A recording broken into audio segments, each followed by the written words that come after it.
Salut! Salut! Allô? Bon matin Geneviève! Bienvenue, rentre! Je suis super content de faire enfin votre connaissance depuis le temps qu'on se parle. Oui, les beaux c'est ça. épisodes qui nous attendent.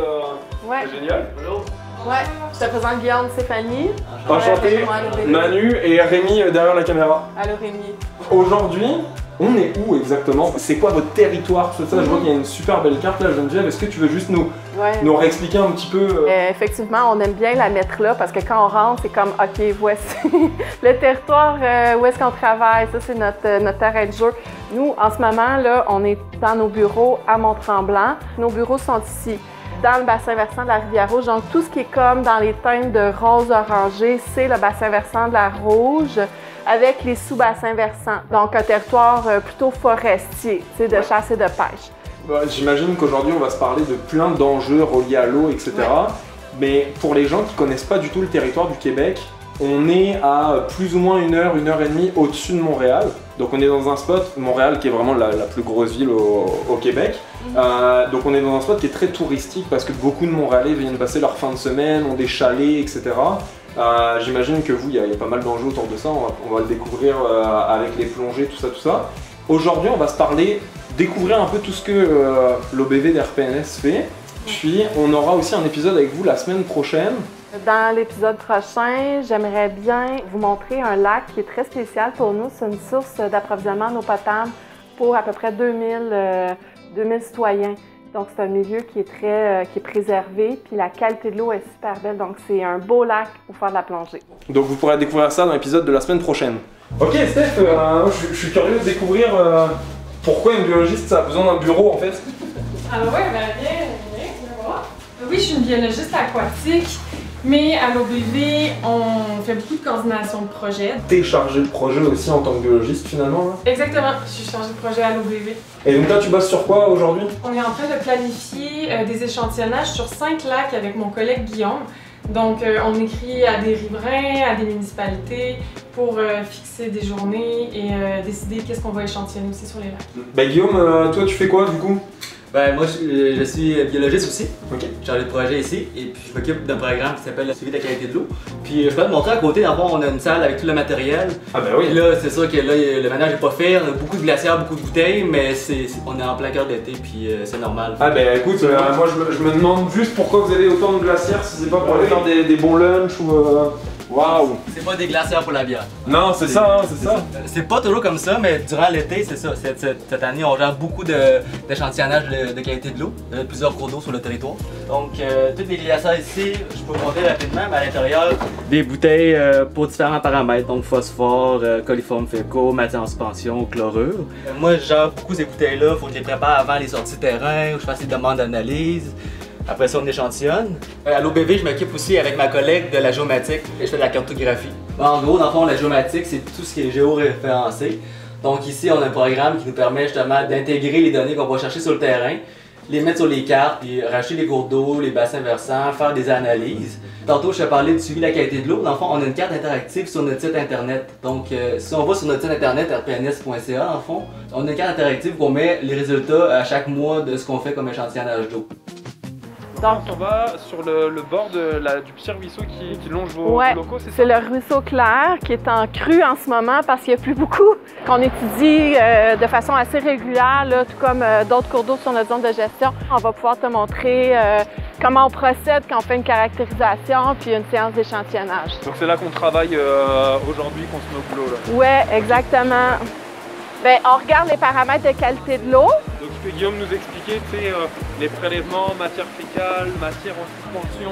C'est assez simplifié. Donc c'est sûr que les matières fécales, c'est intéressant au niveau santé publique. Là. Ouais. On veut savoir dans quelle eau on se baigne, quelle eau est-ce qu'on boit.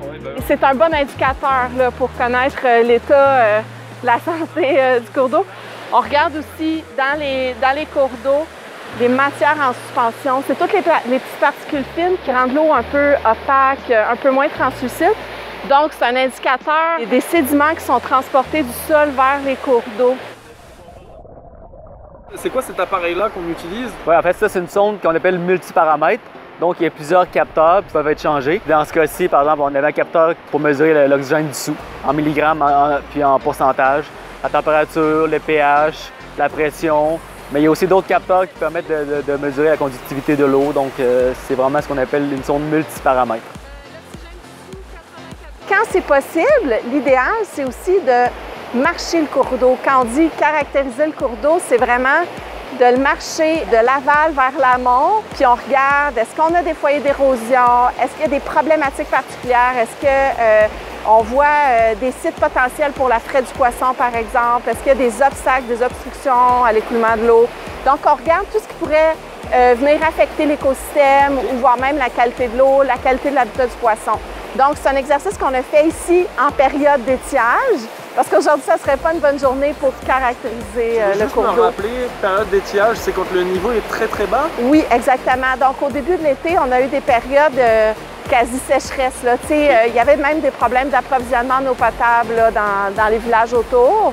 Mais là, avec la pluie des derniers jours, d'ailleurs, à Mont-Tremblant, ça a été catastrophique. Là, les cours d'eau sont remplis. On observe souvent des rejets d'eau usée dans les cours d'eau, ce qui fait que les concentrations en coliformes fécaux sont souvent très élevées. Donc, de façon générale, pour la zone de gestion, ce n'est pas du tout recommandé d'aller se baigner suite à une forte pluie. OK. Malheureusement. Là, Guillaume, pourquoi on a besoin d'une glacière? Bien, la glacière est là pour garder les échantillons au frais parce que le laboratoire, eux, ils doivent les recevoir à une certaine température. On essaie toujours de prendre l'eau dans le milieu du cours d'eau et pas trop coller sur le substrat pour ne pas venir brasser les sédiments. Il faut vraiment que ça soit comme dans le milieu de la colonne d'eau. C'est sûr qu'ici, un cours d'eau, un petit ruisseau, il y a déjà du mouvement. Donc, probablement que la concentration en matière en suspension est déjà un petit peu plus élevée que dans un lac. On va le voir après avec les résultats.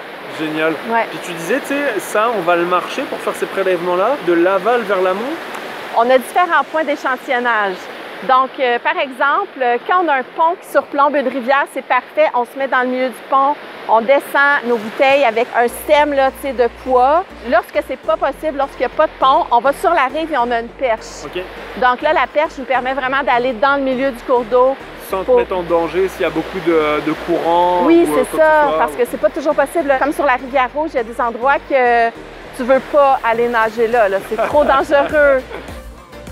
Moi, quand j'arrive ici, je prends un point GPS, je rentre le nom pour pouvoir me retrouver par la suite.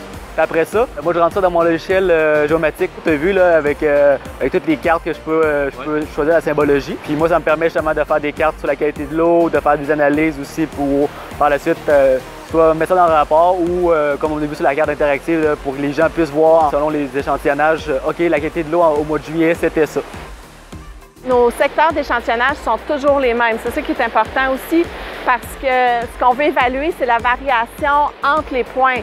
S'il y a un secteur qui est problématique, ça nous permet de le localiser.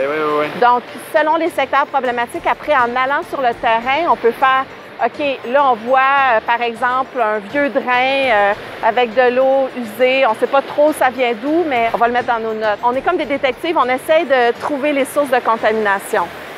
Ça peut être naturel, mais ça peut être souvent d'origine humaine. Tu sais, vous, quand vous finissez ces enquêtes-là, c'est où que ça s'en va? C'est qui a un pouvoir d'interagir avec ça puis de faire que ça s'améliore? Nos mandats sont donnés par les municipalités. Dépendamment de la situation, ça peut relever de la municipalité ou de la ville d'intervenir. Tu sais, si on parle, par exemple, d'une installation septique défectueuse, c'est la municipalité en général qui va intervenir. Mais si on est en terrain commercial, ça va être le ministère de l'Environnement qui va devoir intervenir. D'accord. Donc, dépendamment des cas, nous, on va lever le flag, comme on dit. Puis, il y a une problématique qu'on observe depuis plusieurs mois, plusieurs années. Il faut faire quelque chose. Ça se répartit entre les municipalités et le ministère de l'Environnement, souvent quand on parle de rejet d'eau usée. OK. Tu sais, quand on présente un résultat puis qu'on vous dit il y a telle concentration de coliformes fécaux, il faut mettre ça en relation avec des seuils à respecter qui sont décidés par le ministère de l'Environnement, sinon ça ne veut rien dire. Aussi, ce qui est intéressant, c'est de mettre en parallèle les résultats par rapport à ce qui se passe en amont d'une rivière. Souvent en amont, on est en territoire souvent un peu plus naturel, il y a eu moins de contamination, donc quand on voit qu'il y a une grande variation, bien là, on se dit, OK, là, il y a quelque chose à mieux à comprendre. Tu sais, ça nous permet de mieux saisir la problématique. Puis en faisant ces analyses statistiques-là, on peut voir dans le temps, est-ce que l'eau de nos rivières s'améliore ou se détériore? Selon quels paramètres? Est-ce que la pluie rentre en ligne de compte? Tu sais, il y a plein de considérations comme ça. Donc, ça demande de s'asseoir, de se concentrer, tu sais, de vraiment rédiger quelque chose aussi qui soit compréhensible.